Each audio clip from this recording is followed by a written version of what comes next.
জাস্টিসকে এই বাংলাদেশ থেকে বিতাড়িত করেছি, ছাত্রলীগকে হল থেকে পিটিয়ে এই বাংলাদেশ থেকে বিতাড়িত করেছি। সুতরাং ছাত্রদল যদি নতুন করে ছাত্রলীগ হয়ে উঠতে চায় তাহলে ছাত্রলীগের মতোই তাদেরকে পরিণতি ভোগ করতে হবে। আমরা প্রশাসনকে স্পষ্ট ভাষায় বলতে চাই, আজকের হামলায় যারা জড়িত তাদের প্রত্যেককে চিহ্নিত করে তাদেরকে বিচার নিশ্চিত করতে হবে এবং একই সাথে এখন পর্যন্ত ক্যাম্পাসে যতগুলো ঘটনা ছাত্রদল করেছে, যাদের উপরে সন্ত্রাসী হামলা করেছে, প্রত্যেকটা ঘটনা তদন্ত করে বিচার নিশ্চিত করতে হবে।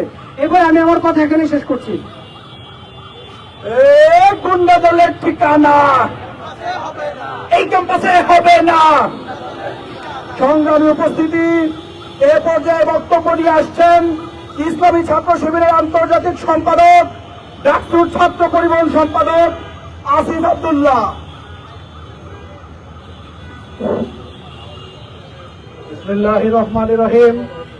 সংগ্রামী উপস্থিতি, শহীদুল্লাহ হলে প্রভোস্ট রুমে একটি শান্তিপূর্ণ মিটিংয়ে ছাত্র দলের গুন্ডা বাহিনী যেভাবে আক্রমণ করেছে তাতে খুবই স্পষ্ট যে ছাত্রদল ক্যাম্পাসগুলোতে আবার দখলদারিত্বের রাজত্ব কায়েম করতে চায়।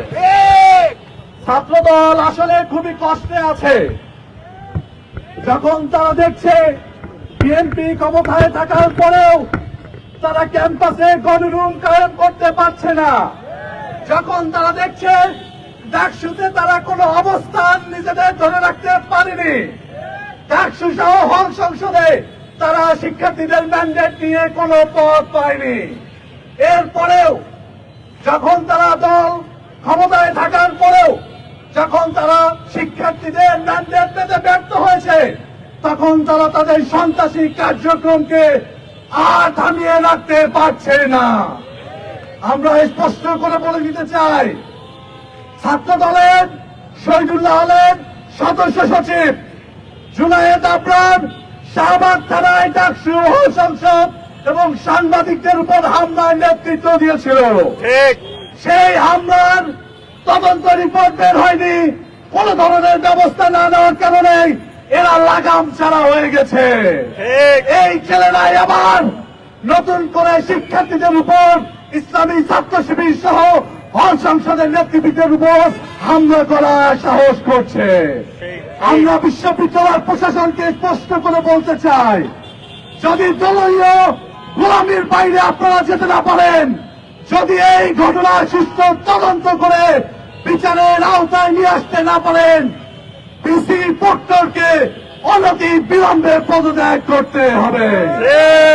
আমরা অনেক ধৈর্য ধরেছি, আমরা অন্যায়কারীদের শাস্তি নিশ্চিত না হওয়া পর্যন্ত আমরা আমাদের লড়াই সংগ্রাম চালু রাখব এবং সকল হলে ক্যাম্পাসে শিক্ষার্থী বান্ধব পরিবেশ নিশ্চিত করার জন্য আমরা বিশ্ববিদ্যালয়ের প্রশাসনকে অনতি বিলম্বে উদ্যোগ নেওয়ার আহ্বান জানাচ্ছি।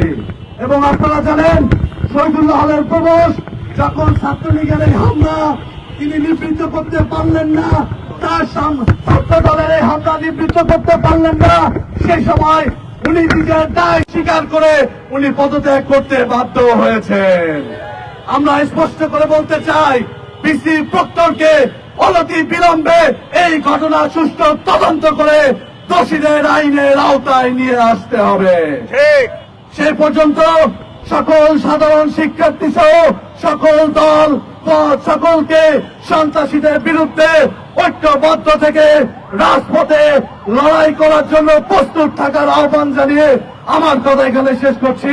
ইনকিলাব জিন্দাবাদ। গুন্ডা দলের ঠিকানা এই ক্যাম্পাসে হবে না, এই ক্যাম্পাসে হবে না।